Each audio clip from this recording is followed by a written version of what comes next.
as we know, we have already started the Lenten season, and in Kenya, we have a Lenten campaign where every week of Lent we have a topic that we discuss, that we reflect on as a church and as a country. So today we are joined by Father, and he's so knowledgeable about the issues of politics, issues of leadership in the church, and also in the outside world. So I will let him introduce himself so that you can get to know him. So Father, you can tell us about you, your name, and what you do.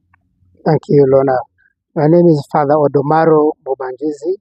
I belong to the Jesuits, also famously the Society of Jesus and the Eastern African Province. And I also work with the project of the proposed Kima University in charge of academic affairs. Thank you. Thank you so much. So in Kenya, during this week of Lent, we have a reflection on leadership and integrity. Can you please tell us what you understand by the word leadership and also integrity? First of all, leadership is a very important aspect of any society, be it in a political society, be it in the church, even the families and schools. And in fact, many people say rightly that leadership begins at home. But leadership primarily is about responsibility. That in every society, in order to serve the common good, there has to be certain people elected or appointed who should serve the common good by helping the society to get organized along with the main objectives that they have, like distribution of resources, policies like education and health, and in general, that's precisely what leadership is. Yeah. And we know that you write so much about politics, about leadership. Why is it important for people to understand leadership as a vocation of service rather than a position of power? From a Christian perspective, we know that even Jesus taught that the Son of Man came not to be served but to serve. And so at the heart of leadership is the service, a call to serve. And in fact, leaders should exemplify this attitude of selflessness, of doing things for the good of society and the community, and not even for payment. Although they have to be rewarded for what they do, that primarily is to serve. And that should give them the joy, the satisfaction, and that's what makes society a good place to live in, and what makes a good nation like Kenya. So when people see leadership as a vocation, that's when they understand that that's not just a position. That is something you are called for to serve the people and to help the people. And also, what can you tell us, like, what does the Catholic teaching, the social institutions help us see leadership as stewardship of the common good in Kenya? Very good. The main doctrine teaching of the Catholic Church that deals with the external matters of development, of economics and politics has certain principles that guides that teaching. One of the main teachings is participation, and that principle of participation is to encourage, impress upon all the members of the church that we should all take part in developing society, to be elected as leaders, to elect other leaders, to contribute to nation building, even when there is a making of a constitution as like Kenya did in the 2010, that is an aspect of participation. And each person contributes according to their ability and calling and talent. That's why some will emerge as members of parliament, as MCAs, as senators, others as bishops in the church, and heads of communities like in a parish. So that is the spirit behind this principle of participation. And also, the main goal of that leadership and participation is to serve the common good. And it's a major principle here also in the Catholic social teaching. The common good refers to everything that makes life good. Water, transport, housing, education, and health. All of these, the sum total of the good things that make life meaningful, fall under the aspect of common good, and every leader contributes to that to make sure it happens and society becomes better when that is done. Yeah. And so that's simply saying or explaining that the church ensures that leaders help the people or the citizens to live a good life. And also, like, where is the disconnect between leadership and moral responsibility? Where do you see disconnect between the two? You might have heard a famous saying by Gandhi that any sort of like politics without ethics is a tragedy for society, and therefore leadership is at its best when it is guided by moral principles, by integrity, by the serving of the common good principles I have talked about, respecting the dignity of the person. So if leaders look at leadership as an opportunity to serve themselves, to enrich themselves, then they are undermining the moral fabric of society. And that's how issues like corruption come in. And that disrupts the order that is natural but also as willed by God. And also that's where we say the integrity. The integrity, yes. And when we talk about integrity, then Thomas Aquinas comes. When we talk about integrity, we remember him, or we relate to him. Like how does the teachings of Saint Thomas guide leaders in their governance or from moral truth?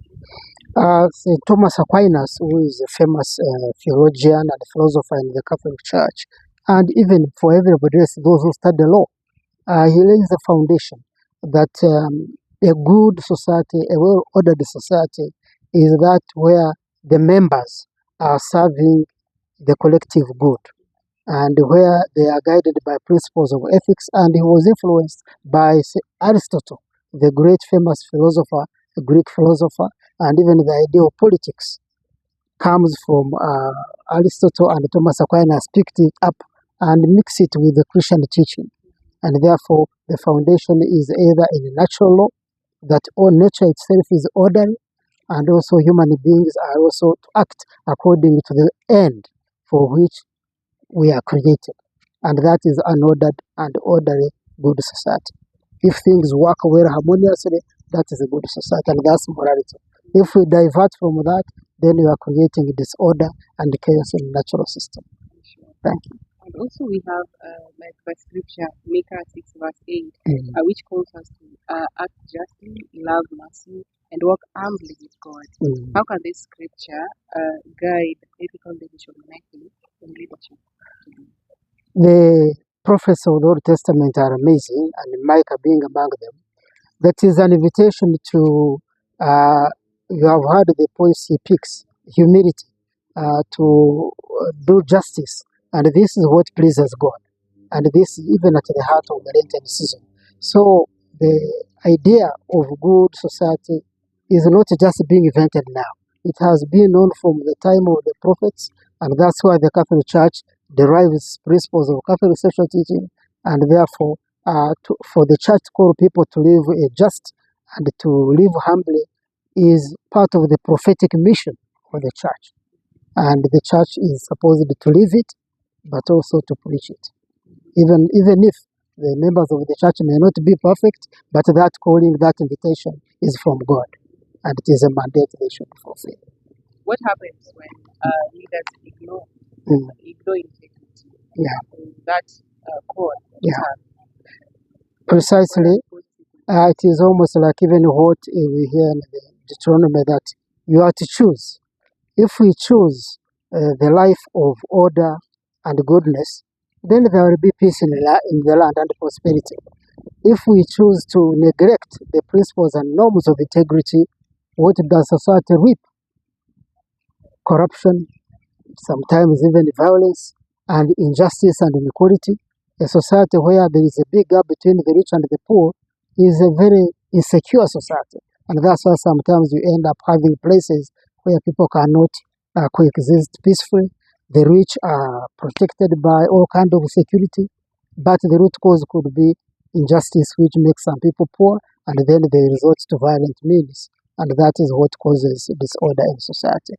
And then, also, if there is no integrity, politics becomes like a theater for contestation, for struggling for power, not for service. and that we have witnessed in our country, Kenya. When the time of elections comes, it is like a state of war. People are struggling to get the power but not serve. They are not guided by integrity. And that is what we see can reign in the society if you are not following the path of integrity. So when there is disorder, it means that there is no trust within the people. So there is violence. It means people do not even trust the government. Like we have seen protests, people protesting, the young generation protesting. It means they do not trust the government or the leadership. So how can the leaders return or restore the trust, and how is it essential? Well, that's a very good observation. Lorna, that we witness this turmoil around Gen Zs, and it happens everywhere. In Bangladesh, it happened in Tanzania, and of course Kenya, where it all started, is the mistrust that once a section of society or population mistrusts in the leadership, then they resort to unorthodox means, almost out of desperation. And therefore, it is incumbent upon the leaders, in fact, not just speak out leaders, the whole society, to regain that trust. And how is it gained? It is again going the path of integrity, delivering the services, upholding their standards according to the manifestos they put out to the people and fulfill them. And honestly, sometimes the ordinary people are not demanding too much. They just want that what people promise to do, they do it according to within the limited resources that a nation can have. And definitely Kenya is richly blessed. The resources are abundant. If only they could be channeled properly, then these issues can be addressed gradually. And people generally tend to have patience. They trust. If the country doesn't have enough resources, they will understand. And that's the function of leaders to also explain. And people work together, and then things will work accordingly to the plans that they have set. To be held accountable and responsible. Yes. So when we have restored the trust, it means that we automatically we have a good leader, or we have good leaders. And when we talk of good leaders for us, like in the church, just think of Jesus Christ as our leader, the person that we need to emulate, or the person we look forward to, or we look to, like as a leader. So what practical lessons can our leaders learn from Christ's servant leadership? Yes, again, this is a wonderful observation that Christ is presented as a model. In fact, a perfect model. We may never attain that stage as human beings, but he exemplifies the following qualities: humble service, selfless service. I don't recall anywhere where Jesus served and asked people to give him in return. All he wanted was to express gratitude. All the miracles he did about food, health, turning water into wine. He did them out of sheer love and service for the people without expecting any reward. And that is the type of servant leadership we expect. Not leaders who will first look for what do I get from the service that I render society. And after all, Jesus said, we are just mere servants. And therefore, this is a very strong message for leaders both in the church and the society, that leadership is primarily selfless service. And he did it up to the cross. As we are beginning Lent, at the climax of this season, there will be the Good Friday, ultimate self-giving, that you serve until you give up your entire life for the people you love. And that's what leaders should also be, sacrifice. Yeah. So Jesus was a humble leader. How can humility, listening, and faithful stewardship of resources transform leadership of all levels of society? Yes. Again, humility being the framework, the main fundamental moral disposition of leaders, is that if you are humble, you will not be accumulating a lot of wealth. And when your citizens are maybe suffering in destitution, humility will make you think of other people before yourself. Humility is think of the other. And therefore, the leaders would take a very powerful lesson from this, that the first attitude to develop is that of humility that leads to service and it leads to commitment, and also serving all the other people before yourself. Yeah, even in terms of you have heard whenever members of parliament meet, the first priority is to discuss how much they will be paid for the work. It's okay, they do a lot of work, they need travel, but that kind of attitude should also be that for whatever benefits we get as leaders, how much have I done to serve the people that elected me, that I'm going to serve? That's a very important So question. you think first of what you have done Mm, or what you want to do for the people before you mm, ask mm. for another thing, or you ask when you have already done something Yes. great to your people. So also when we talk about leadership, Yeah. people just thinking we are talking about the government or people in power, but leadership is in charge, is in our family, Yeah. is in our workplace. So like, how does ethical leadership look like every day in our workplace, in church, in the country, like in the government? Yes. In the Catholic Church, Catholic teaching, when we say participation is central to the life of any citizen, it implies that in fact everybody is a leader. Even if some hold the banner, when you have a bishop, you have parish priest, the leadership ecosystem is made of everybody. In fact, some lead from the back. Sometimes the person who carries the flag is supported by so many other people who do almost a thankless job. And therefore, the call to leadership is a moral imperative that we are all leaders, but we play different roles in that leadership at school level, students in school. There is a headmaster, there is the board, but also the students' body also contribute to leadership. And within the family, the father could be the figurehead, but the mother, the wife, is also leading, and then the children too.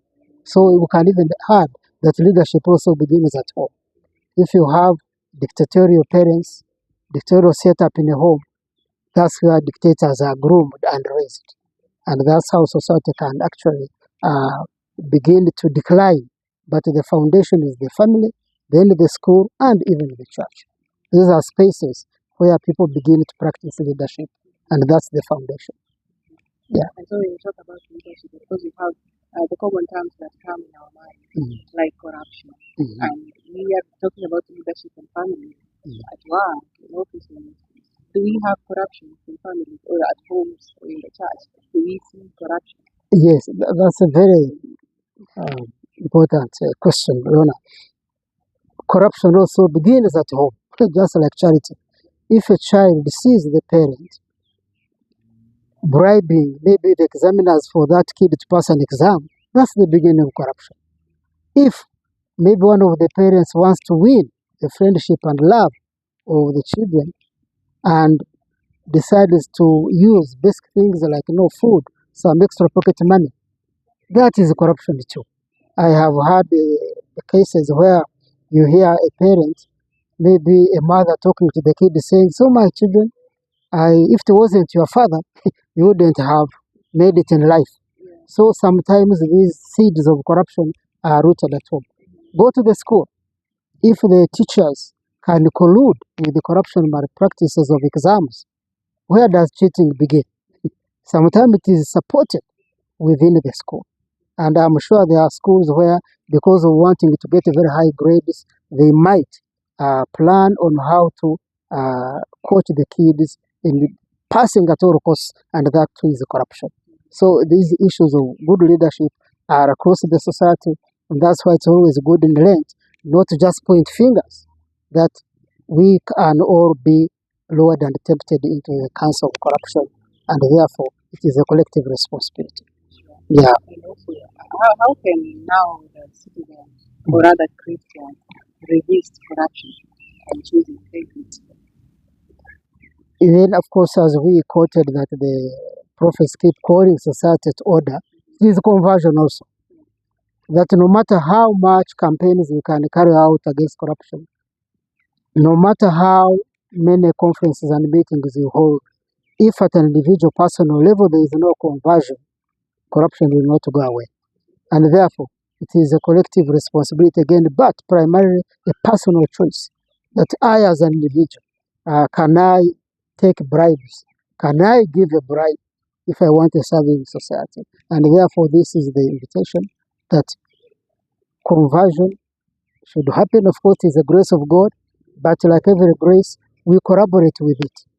We need to also make an effort. God will definitely give us the grace to overcome that natural instinct to be corrupt, to favor people from maybe our own tribe.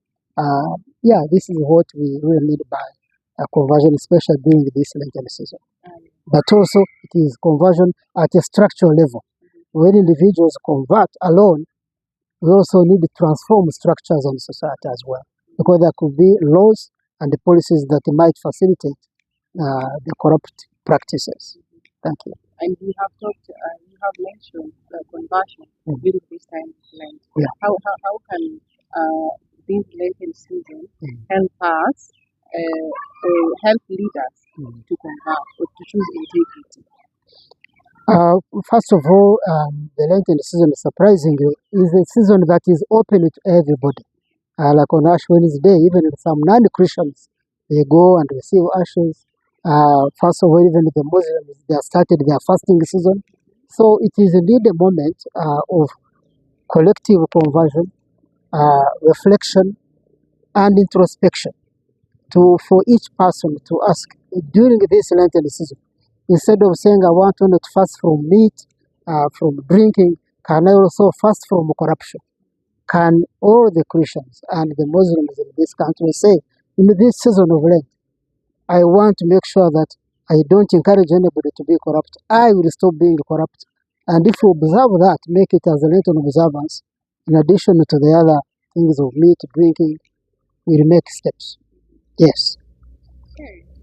So as we conclude, what role should the church continue to play as a prophetic yet pastoral voice in promoting just leadership in Kenya? The church has got a privileged position. First of all, the Catholic Church in Kenya and other Christian denominations have such a powerful opportunity. The platform, the forum, no institution has access to people on a daily basis. The Word of God, as we preach and explain, is a wonderful opportunity to keep on mentioning these issues of faith, but also of justice, as also matters of our faith. And therefore, the church has this unique privilege and opportunity to keep repeating the message and not to give up, because sometimes we think if you preach and there is no immediate conversion, temptation to give up. No, conversion is also a process. It takes long. We know the history of the Israelites. They moved through the desert for years and years. Also, the church will only keep preaching this, but also give an example to make sure that in the church institutions, they are also giving an example, preaching what we practice to break the chains of corruption. Also starts with all of us and also the church. And our institutions should be seen as examples that people can follow and emulate, and others will gradually move. As the saying goes, examples attract more than the words, and the words actually speak louder than words. Yeah. Thank you so much for your message. As we wind up, do you have any message to the people during this Lenten season? One quick one that, as you all know, this Lenten season comes when the political temperatures are rising in Kenya. It is a very important opportunity to make sure that these rising temperatures are not going to disrupt the peace, the equanimity of the nation. That everybody should be free to participate, air their views, and be free to do it without someone thinking that in order to lead, you have to force people.